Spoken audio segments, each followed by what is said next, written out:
for a quick overview for a book in the Bible? This podcast series gives you that and more, as Bible teacher Mike Beaumont makes sense of this unique collection of books, prompted by questions from David Taverner. This is a conversation about the second book of Kings. And Mike, I'm going to ask you, as I have done in each episode, sum it up in a sentence. God stays faithful to his plans, even when we aren't. Okay, so who are going to be the main characters in this second book of Kings? Well, we're going to see a whole jumble of characters, is the truth. Second Kings follows on very much from First Kings. Remember, we said in a previous episode, it was originally one book anyway, and was divided into two when the Hebrew Bible was translated into Greek, into the Septuagint. And it's so oddly divided that actually it's divided up halfway between the reign of Ahaziah, king of Israel. So chopped right in the middle. Chopped right in the middle, which is really weird. Now, as we said about 1 Kings, the author keeps alternating between the story of a king of Judah, tells that story, and then says, meanwhile, going back to Israel, this what was happening in Israel over that time, and he alternates between the two. So what we're going to find in this book are some of the kings of both Israel in the north and Judah in the south. We're going to find the end of the history of the northern people and the disaster that hits the southern people. And we're going to find the story of the end of one prophet's life and another prophet's life. So it's a mixture of kings and prophets and where the destiny of God's people is heading in this book. So we start the second book of Kings then, still with Elijah in the frame. Yes, and it's now coming to the end of Elijah's life. God had directed Elijah to anoint a successor to follow him, and that was the prophet Elisha. And Elijah had done it extremely reluctantly. That's back in 1 Kings 19. And Elijah was a bit of a loner. He really didn't like operating with other people around him. He wasn't a team player. So by the time we come to 2 Kings, and in chapter 2, it's time for Elijah to leave this world and for Elisha, who's been watching and learning from him, to take over. Elijah has the sort of dramatic departure from this world that perhaps we might expect from a guy who's seen very dramatic miracles and events in his life. And he is taken up to heaven in a sort of whirlwind and in a chariot of fire. But before he does that, Elisha, they both know what is about to happen. Elisha has said, before you go, let me inherit a double portion of your spirit. Now, that does not mean let me have twice as much as you did. This was a Hebrew way of talking. The double portion was the portion of inheritance. When a father died, if he had 4 sons, his estate would be divided into 5 shares, and the eldest son would be given 2 shares, a double portion, because he would now be heading up the family and responsible for looking after the extended family and the waifs and strays and anyone who came along, so needed more resources. So when Elisha says, let me inherit a double portion, he's saying, let me be considered your successor. And Elijah, again, somewhat reluctantly sort of says, well, all right, if you see me go when I go, you can be. And in fact, Elisha does see him taken up to heaven. He drops his cloak as he is. Don't ask me what happened. You've got that look on your face there. You're going to say how? And the answer is, I don't know. It was a miracle. He's taken up to heaven in this chariot. And Elisha calls after him, my father, the chariots of heaven there. And he was no more. But he grabs his cloak as it falls. And with that cloak, he goes back to the River Jordan that they had crossed, strikes the River Jordan and calls out, where is the God of Elijah? And as he does that, the waters of the Jordan divide and he can pass over. It's as if God has given him his sign that he'd wanted, that he has indeed been appointed to be the successor of Elijah. So the next few chapters of 2 Kings are going to be stories about this prophet Elisha. I was going to say, what does 2 Kings record? It's interesting always what the Bible includes and doesn't include about somebody's life. So what does it focus on? Well, one of the big differences between Elijah and Elisha, Elijah's ministry had been very confrontational about Baal worship. This was because at that time, under King Ahab in particular and his wife Jezebel, Baal worship was in great danger of almost swamping the whole of Israel and extinguishing the very life of the true worship of Yahweh. So Elijah's ministry had been very much confrontation with Baal and his prophets. Elisha's ministry in 2 Kings is really very different. He still has some of those confrontations, but this is a man whose ministry is characterized much more by concern for the poor and the needy and God's provision for them. We've seen many times already as we've worked our way through the Bible, this emphasis that we find of God's heart for the poor. And so the sort of stories that we find from chapter 3 and 4 onwards are things like Elisha purifying the water supply for some people when it gets poisoned, and through a miracle he purifies it. In chapter 4, he provides for a widow through endless oil for her when she is about to die. We find him raising a young man from the dead in chapter 4. We find him purifying poisoned food, and in a foretaste of Jesus' miracle of the loaves and fishes, feeding 100 people from 20 loaves in chapter 4. In chapter 5, we find him healing Naaman. What was special about that? Well, Naaman wasn't even an Israelite. He was a commander of the king of Aram, one of the enemies of Israel, and he had leprosy. And he's responsible for the healing of that. In chapter 6, we find him restoring a lost axe head. Now, we might think an axe head, what's special about that? Well, this is the beginning of the Iron Age, and iron was incredibly precious, and the axe was borrowed, and while the guy was using it, the axe head had flown off, landed in the river, and through a miracle, Elisha restores it. There's the miracle of him seeing the troops of Aram who'd been sent to capture him blinded miraculously.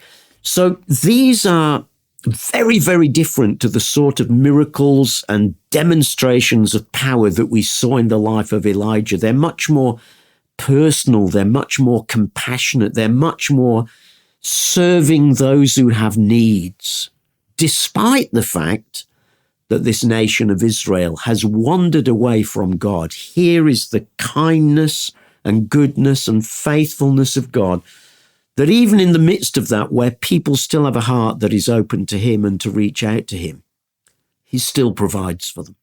How crucial is Elisha's role at this time? Well, I think it's crucial in at least 2 ways. First of all, for the reasons we've just said, that ministering to the needs of ordinary people, whether it's a lost axe head or you're about to die because you've got no food, this is the God of compassion. But one of the other things that Elisha does at a much more sort of national level that is very significant is that he had been told to go and anoint Jehu as the king of Israel. Now, this was not a descendant. Remember, we've said in a previous episode that the kings of the north do not come from one family line. They come from many different dynasties over this period. But he is sent in 2 Kings chapter 9 to anoint Jehu as the next king of Israel. Even though there's a king on the throne at the time, he's going to replace him. And that's exactly what happens. So while his ministry is predominantly, if you like, on the personal level, whereas Elijah's have been much more on the national level, there is that very significant task there as he anoints Jehu as the king, fulfilling that task that Elisha had given him back in 1 Kings chapter 19. Because these were serious times. You know, the way in which these kings were leading the people was either very good or very bad. Yes, and that is exactly how the author of Kings judges each of these kings, whether they're from the north, Israel, or from the south, Judah.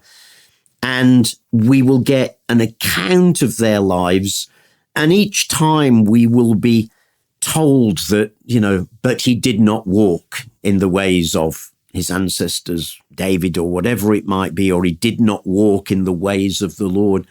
So the author, as he looks back on history, this text was almost certainly finalized when Judah was in exile in Babylon. And there in exile in Babylon in the years to come, they would look back and say, how did we end up here? And the editors and authors of 1 and 2 Kings are looking back and saying, it's easy, just look back on our history. Every time someone obeyed God, there was blessing. Every time a king disobeyed God and turned away, we bore the fruits of that. We're here because we and our leaders did not obey what God said. So each time after each king, it will be made clear whether they are good kings who obeyed God's word or not good kings who disobeyed it and who followed after other gods. So we have this divided kingdom, the north and the south. What's going on in the north? Well, what is happening in the north over this period of time, if I can give a big sweep of the history here, is that slowly, little by little, the north is drifting more and more away from the true worship of Yahweh and picking up more and more of the worship of Baal. Now, it was never quite as overt as replacing God. They were putting him alongside what's called syncretism, trying to blend two gods, though some kings were much worse at how they did this than others. So one of the really wicked kings of the north, for example, will be King Manasseh, who will take Baal worship to such an extent that he will even offer his own son to Baal in the fire. What they used to do was have iron statues of the Baal with outstretched arms, a furnace inside it, heated up to tremendous heat. And then, can you believe this? I can hardly say this without choking up. And little babies then put on the outstretched arms of the idol to die. This is the horrific extent to which Baal worship had come. So the overview of this period is that increasingly the kings are leading people away from the true worship of Yahweh, the one true living God. And they are not listening to the warnings of the prophets. Now, we don't get them all referred to here, but we do meet the prophets later in the Bible, and we'll be looking at those in future episodes. And they're challenged to say, unless we change, unless we get back to the one true God, judgment is going to come upon us. And each time, of course, people say, no, that's not going to happen to us. They feel that they will be okay. But where the story takes us for the north is that it inexorably leads towards a point of judgment, the point of no return. And that point comes by 2 Kings chapter 17, where we discover that the north is about to end as a kingdom, never to be restored again. By now, known also as Samaria after its capital, as well as Israel, what had been happening was way over to the east in the area of Mesopotamia by the rivers Tigris and Euphrates, a great empire had been growing called Assyria, a ferocious empire, a cruel empire, an expansionist empire that was looking to expand its kingdom more and more, and it set its eyes towards the west, towards Syria to the north, then Israel, Judah beneath it, even Egypt beyond it had its exile on. And God permitted this growing empire to attack the north. At first, it simply required tribute from it. acknowledging that they were the overlords. But when the kings of the north wouldn't go on paying that tribute, but actually tried to rebel against it and even asked Egypt to help them fight against Assyria, Assyria decided that was it. So what I'd like to do here is perhaps just read a few verses from 2 Kings 17, verse 5, which tells us what happened and why, and it's a great summary. We read that then the king of Assyria invaded the entire land of Israel. And for 3 years, he besieged the city of Samaria, their capital. Finally, in the 9th year of King Hoshea reign, Samaria fell, and the people of Israel were exiled to Assyria.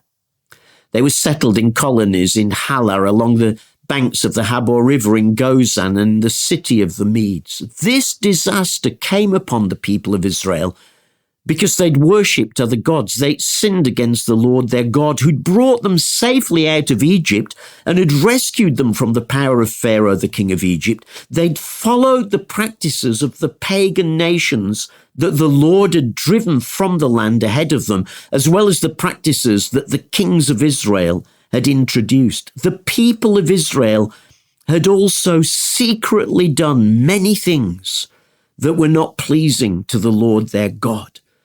They built pagan shrines for themselves in all their towns, from the smallest outpost to the largest walled city. They set up sacred pillars and Asherah poles at the top of every hill and under every green tree. They offered sacrifices on the hilltops, just like the nations that the Lord had driven from the land ahead of them.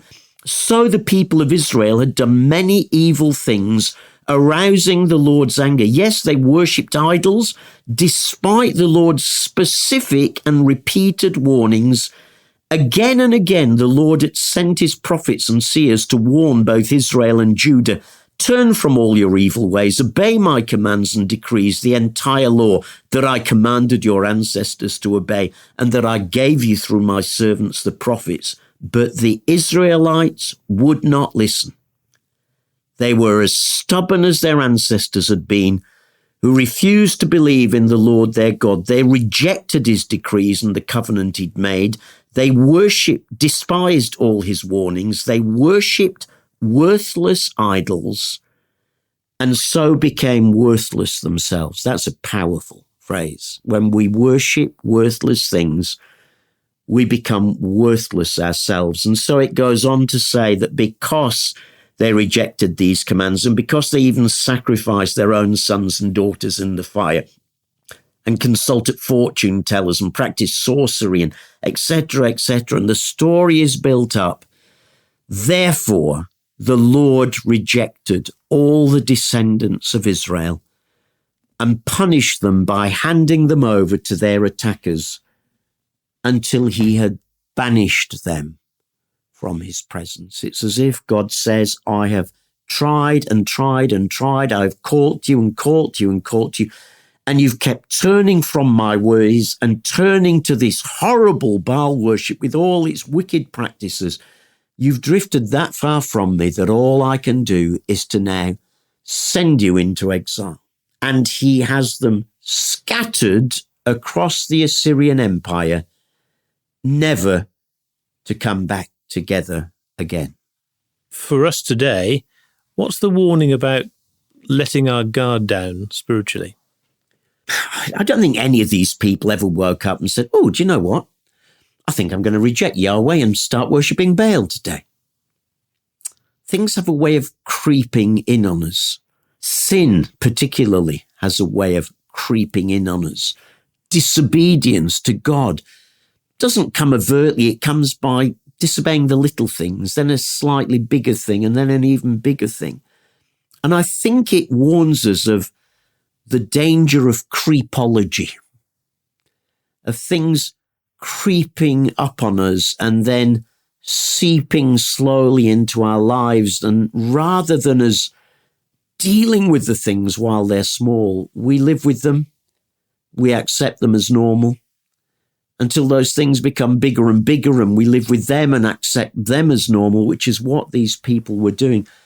until eventually the point has come where we have drifted so far from God that when God sent them into exile, all he was doing was in reality expressing what was already there in their hearts. They had already gone into exile from God long before, and now he says, so be it. And so the challenge to us is to watch for those things that creep into our life, that we excuse, that we let slowly grow, lest they so consume us that the reality becomes we have drifted far from God, and he has no choice but to say, well, if that's your choice, off you go. This surely was a massive warning to the tribes in the south. Absolutely. And you would have thought that they would have learnt from that, wouldn't you? And in fact, one of the messages of the prophets in the south is often to say to the people in the south, the nation of Judah, look, can you see what's happened to the north because they drifted from God? The same will surely happen to us unless we change. But the people turned around and said, well, no, I don't think that can happen to us. I mean, after all, we are the chosen ones. We're the people of God. We have David's descendants on the throne. And God made a promise to David, after all, that he'd never fail to have a man on the throne. So we are fine. Oh, and by the way, the other good thing is, of course, we have the temple. We have the house of God in our midst. God would never let that be touched. And the prophets over these years, and we see this more in the books of the prophets that intersperse in this story rather than in 2 Kings itself, constantly challenge people to say, unless we change, the same thing that happened to the north will happen to us. And is there any attempt to change their ways or to be careful to avoid ending up like the north? Yes, there are attempts by some of the kings who undoubtedly were more godly than the others. I think 2 of the kings that stand out in particular that we read of in 2 Kings, one of them is King Hezekiah from 2 Kings chapter 18, who will find himself at one point being attacked by the Assyrians. Now, remember, their borders now just, a dozen miles or so to the north of where Jerusalem is. And so in 701 BC, the north, by the way, had fallen to Assyria in 722, 721 BC. Now, 701 BC, 20 years or so later, the king of Assyria decides it's time to attack the south, Judah, as well.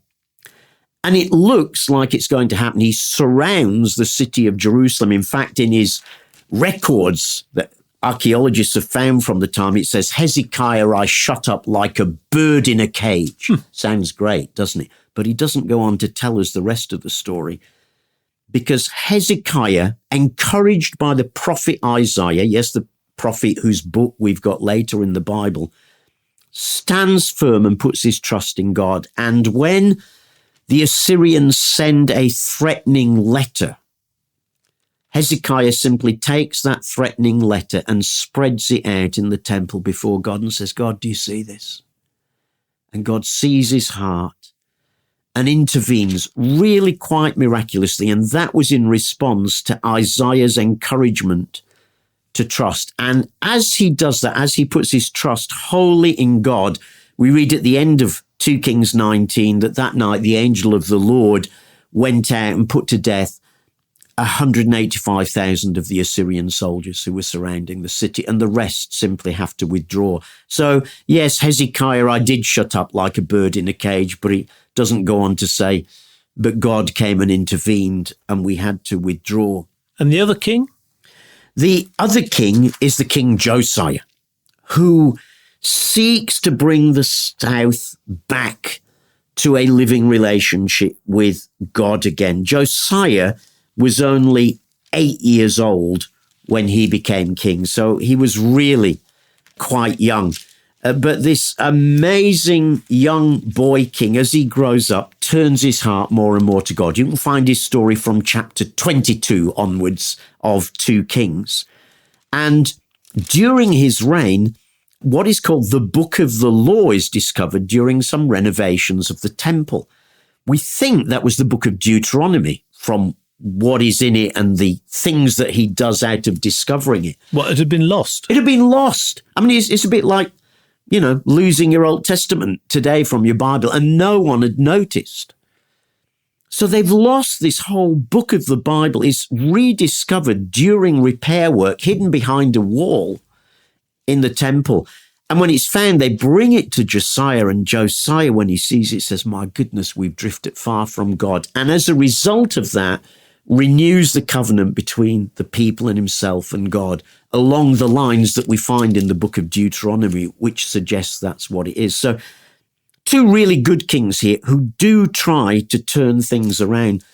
But for the most part, what we find in these latter chapters of 2 Kings are kings who were just at best half-hearted towards God, or who wanted a bit of God, but a bit of the other gods as well, who wanted to listen to what prophets like Jeremiah, who was around at this time, wanted to say, but couldn't face up to doing the sort of things that Jeremiah was saying that we'll look at in a future episode. And it's ultimately these wicked kings that will predominate and that will lead to the disaster that will fall upon Judah. Basically, what happens is eventually Assyria has been overtaken by another empire that has grown up from within itself in the east, the nation of Babylon, who was even more cruel and more fierce. And the nation of Babylon eventually decides it's had enough of these tin pot kings in Judah messing them about, frankly, and so decides to attack Jerusalem.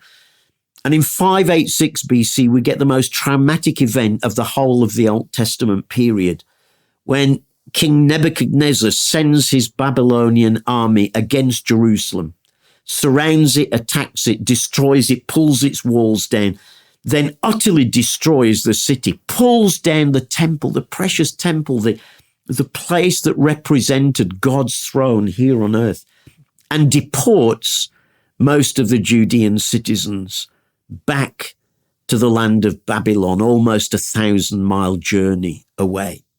But the difference this time from the exile that had happened to Israel in the north, when Assyria had attacked the north, they had dispersed the Israelites all over their worldwide for those days, of course, empire. And those people had become dispersed and settled and never really returned apart from an odd few. But when Babylon attacks Jerusalem and exiles the Judeans, it has a different policy. It will take them to certain cities in Babylon and allow them to remain as identifiable communities and thus retain their identity, ready for the next phase of the story, the next book along the shelf in the library, that will see them ultimately coming back again, just like Jeremiah had prophesied. But the honest truth is, 2 Kings ends up on an incredibly sad note. This note of Jerusalem being destroyed, the king being killed after his sons have been killed before his eyes, the palace being set alight, all the treasures of the temple being taken back as trophies, the people being exiled into Babylon, with just a few of the poorest people left there in the city and outside the city to take care of things. The centre of everything virtually gone. And it's summed up in this one phrase, David: so Judah went into captivity away from her land. And that's the sad note that 2 Kings ends on. What could have been so great and what God had promised would be so great now seems to have been sand that's dribbled through their fingers. Whose fault? Nobody's but their own. sin is a funny thing, isn't it? I mean, it's incredibly powerful, but it's also incredibly deceptive. As a pastor over the years, I can think of the number of people who've come to me and been able to explain away their sin because they've got some rationale that they have created and fabricated within their own thinking that now makes their behavior utterly acceptable. And you say to them, but look what God's word says about that. Ah, yes, but. And it seems to be that sadly is what Judah had done over this period. They hadn't even learnt from the example of Israel in the north. That was such a powerful example. Anyone with half a brain could have seen, oh my goodness, if we aren't obedient to God, look what happens. They didn't, and they deluded themselves. They kidded themselves. They thought that because the temple was there, they would always be okay. And sin has this way of doing this, of subtly, slowly undermining us and always getting us to think that our rationalized reason for behaving in a particular way is actually far more relevant than what God's word says today. And for me, that is a powerful lesson out of this book that we can still apply today. Bible Books in 30 minutes covers every book of the Bible. And you can hear Bible teacher Mike Beaumont in conversation with David Taverner in more 30-minute podcasts. Bible biogs, Bible surprises, Bible songs, as well as their journeys on location in the Holy Land and beyond. Jesus, then and now, and Unstoppable Church, then and now. Making sense of the Bible for life every day.